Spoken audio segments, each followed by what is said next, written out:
Hi, my name is Mike Dion. I live here in Springfield, Vermont. I'm probably about 50 yards from Jake's Market. In fact, it would be faster for me to walk to the store than it would be for me to go out to the parking lot, get in my van, and drive there. So, last night, I'm at my house, and I hear this car peel out. And I start to complain about, man, what are you thinking? There are kids here, you gotta slow down. And then I heard like 5 or 6 pops or bangs.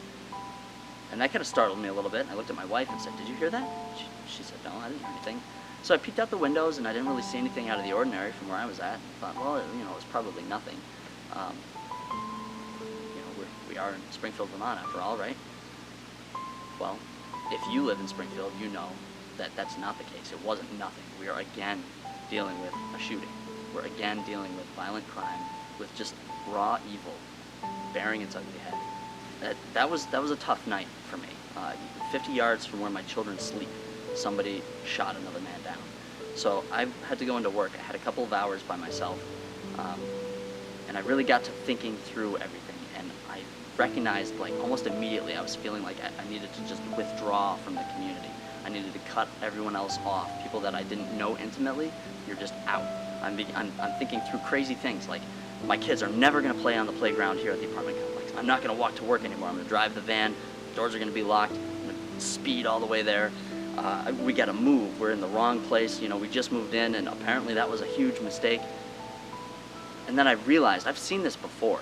I've been in communities where people are so afraid of each other that they don't recognize when there's problems and help each other.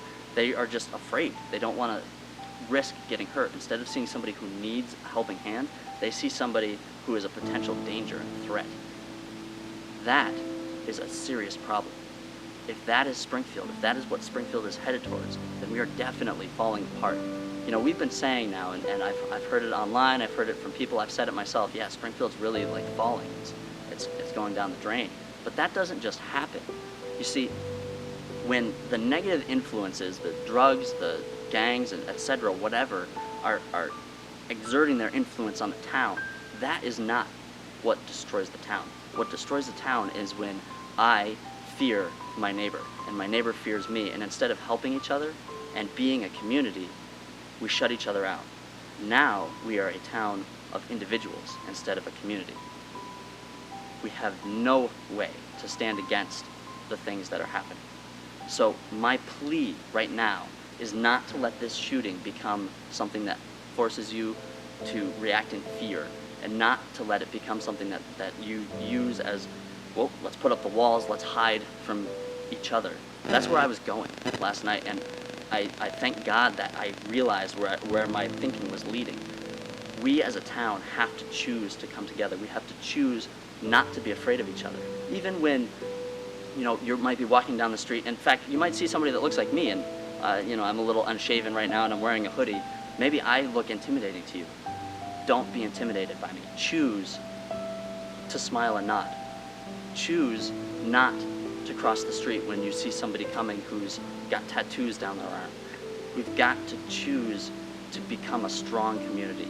We've got to choose to help each other. As a town, we have a couple of options.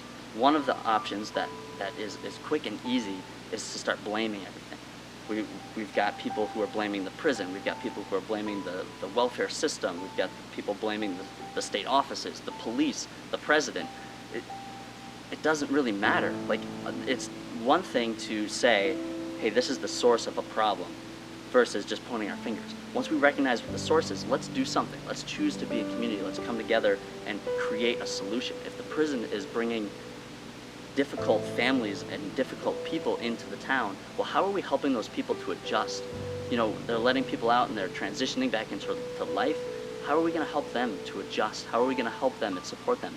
Let's be the town that people recognize, not as the town that's afraid of the people who are incarcerated and are coming out into their streets, but as the town who are welcoming those people and giving them a real shot at life.